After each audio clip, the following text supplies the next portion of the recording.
ঘটনা বলে যারা গণতন্ত্রের পক্ষে সোচ্চার তাদের বিরুদ্ধে বিভিন্ন নাশকতার মামলা, মিথ্যা মামলা দিয়ে আপনি তাদেরকে কারাগারে পুরে রেখেছেন। এর প্রমাণ আছে। তিনি আজকে বলেছেন যে রাজবন্দী কেউ নেই, রাজনৈতিক কারণে কেউ বন্দী নেই, এরা বিভিন্ন মামলার আসামি, অপরাধী। তো রাজবন্দী বলে কোন আইনি ভাষা আইন গ্রন্থে লেখা নাই। আমিও আইনে পড়াশোনা করেছি, কোথাও আইনে লেখা নাই। প্রধানমন্ত্রী রাজবন্দী নামে কোন শব্দ কি আইন গ্রন্থে লেখা আছে? রাজনৈতিক কারণে কেউ বন্দী,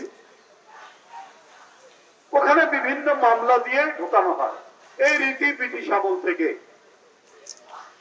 আপনার বাবা অনেকবার জেলে গেছেন পাকিস্তান আমলে, সেখানেও কিন্তু রাজনৈতিক কারণে জেলে গেছেন এ কথা লেখা নাই।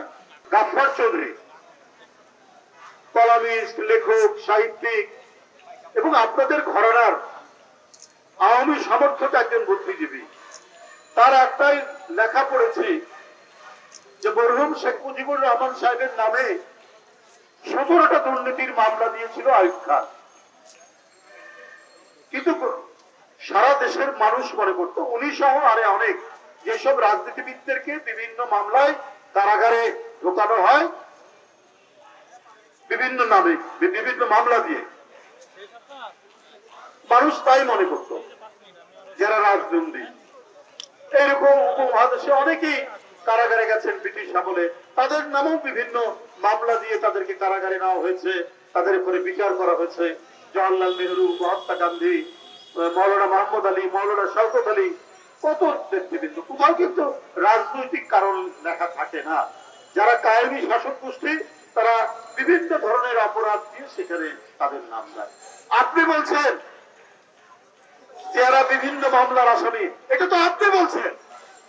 গোটা জাতি মনে করে যে আপনি ষড়যন্ত্র করে আন্দোলনকামী, গণতন্ত্রকামী, সত্য কথা যারা বলে, যারা গণতন্ত্রের পক্ষে সোচ্চার তাদের বিরুদ্ধে বিভিন্ন নাশকতার মামলা, মিথ্যা মামলা দিয়ে আপনি তাদেরকে কারাগারে পুরে রেখেছেন। এর প্রমাণ আছে। আপনি নিজেই দিয়েছেন তার প্রমাণ। আপনি যে মামলা দেন, আপনি যে জেলখানায় আটক করে রাখেন, আপনার গণনায় প্রধানমন্ত্রী আপনি লন্ডনে যখন জনগণের বাংলাদেশিদের বিক্ষোভের মুখে আপনি কি বলেছিলেন সাংবাদিকদেরকে? যে তারেককে চুপ থাকতে বলো, বাড়াবাড়ি করতে নিষেধ করো, তাহলে যদি তা না করে তার মা জেলখানা থেকে বের হবে না।